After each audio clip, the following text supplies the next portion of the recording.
شباب السلام عليكم ورحمة الله. قبل فترة يومين احتمال هيجي اكو واحد نزل صورة اختيه امهن هجرتهن ما اعرف ابوهن هجرهن ما اعرف شنو، يعني المشكلة انه بعد ما حد يزقلهن.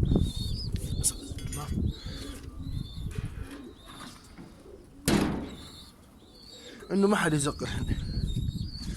فطريقة قبل فترة نشريتها والله هواي يعني استفادوا من عندها طبقوها. طريقة بطل، هذا بطل ابو 500 بطل شقة منه. شوف هاي الفتحة، انا طبعا خالي بيها بلت هيجي شقة منه على هالطريقة. شوفوا يعني عدلة، المهم القصة عدلة، انا قصيت عوج هيجي ما مستعجل، القصة عدلة وتخلي بلت هنا. شوف ايش قد حطيت فراغ. هذا راح اخلي بيه على مود مي، على مود البلت يصير حال حرس السريلاك يعني. هذا خلي اجيب الجف، الجف راح التزم.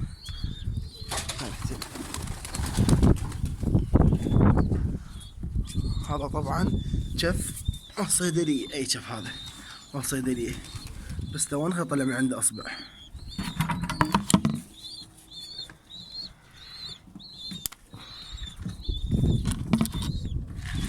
شباب ها طلعت منه اصبع واحد، هذا البطل صار هنا، هذا اصبع واحد مال جف هاي مال صيدلية، اصبع واحد.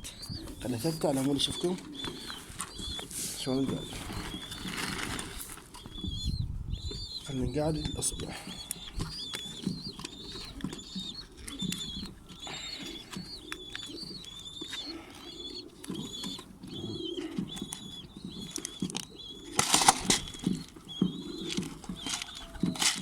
اللي ما مسيطر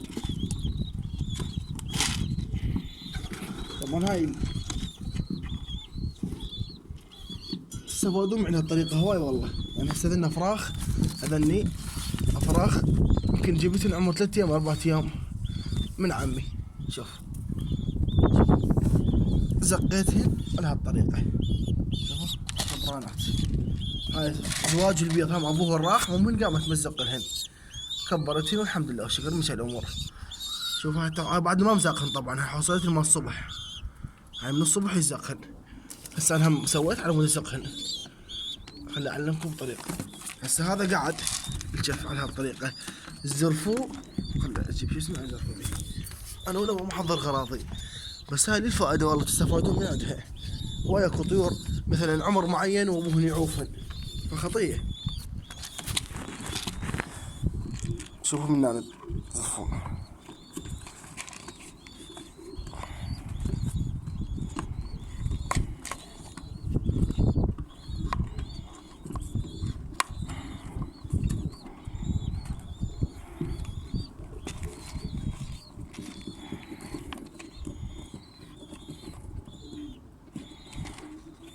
هذا عندكم مقص اروح لكم.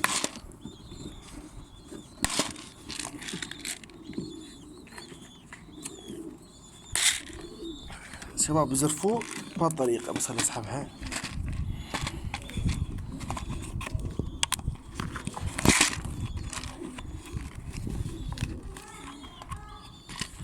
زرفوه بهالطريقة. شوفوا فتح من النص سووها، انا ما سويت النص هسه راح اعدلها بهالطريقة. وتخلون مي، خلي اعلمكم كيف تخلون مي. انا راح اسوي مال فرخين بس طبعا. هذا طبعا بلت هذا العادي، راح اخلي له مي.